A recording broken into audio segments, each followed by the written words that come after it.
ઈસવીસન 1526 માં અને એણે ધીમે ધીમે પોતાનું સામ્રાજ્ય વધારીને દિલ્હીથી આગળ અયોધ્યા સુધી જઈને અયોધ્યા જે ભારતનું એક ધાર્મિક નગરી હતી, સાંસ્કૃતિક ધરોહર હતી, એવા આપણા ભવ્ય રામ મંદિરને એને તોડી પાડી નેસ્ત નાબૂદ કરી દીધું।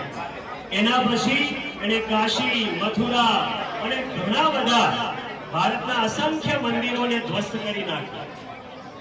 ઘણા લોકોએ ભગવાન શ્રી રામનું મંદિર બચાવવા માટે તત્કાલીન સમયમાં ઘણા લોકોએ પોતાના જાનનું કુરબાન આપી દીધેલું, પણ કહ્યું એમ ભારત જ્યારે સર્વોચ્ચતાએ હતું, જ્યારે આપણી પાસે સંપત્તિ આવે છે ત્યારે ભારતીય સ્વાર્થી બની જાય છે, ઈર્ષાળુ બની જાય છે, અહંકારી બની જાય છે। એને લાગે છે કે મારે હવે કોઈની જરૂરિયાત નથી અને માત્ર પોતાના માટે વિચારે છે, સમગ્ર દેશ માટે નથી।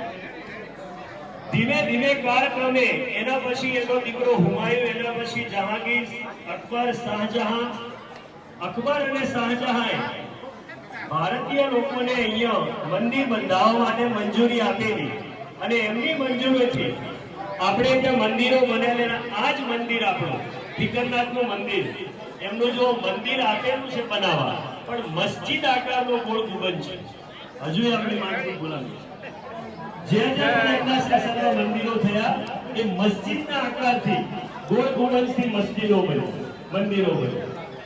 ત્યારબાદ 1857 ની અંદર સમગ્ર ભારતની અંદર અંગ્રેજ શાસન આવ્યું। છેલ્લો બહાદુર શાહ ઝફર મૃત્યુ પામ્યો અને અંગ્રેજોએ ના શાસન આવ્યા પછી ભારતીય લોકોએ ફરીથી પ્રયત્નો કર્યા કે મંદિરની ધરોહર પ્રસ્થાપિત કરીએ, પણ અંગ્રેજો એટલા લુચ્ચા હતા કે ભારતમાં અંદર ખ્યાલ હતો કે જો ભારતમાં શાસન ચાલુ રાખવું હશે તો મુસ્લિમો અને હિન્દુઓને લડાવતા, તો એમણે અયોધ્યાની અંદર મંજૂરી આપી દઈ ફરીથી રામ મંદિર બનાવવા।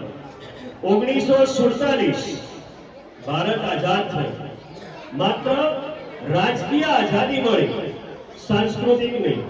તત્કાલીન વડાપ્રધાન જેમને સમગ્ર દેશે સંપૂર્ણ બહુમતીથી ચૂંટ્યા, જવાહરલાલ નહેરુ, એ વખતના આપણા નાયબ વડાપ્રધાન અને આપણા ગૃહપ્રધાન, સમગ્ર દેશનું ગૌરવ એવા સરદાર વલ્લભભાઈ પટેલે સંસ્કૃતિ બદલાવ માટે પહેલો પ્રયત્ન કર્યો અને એમણે શરૂઆત કરી।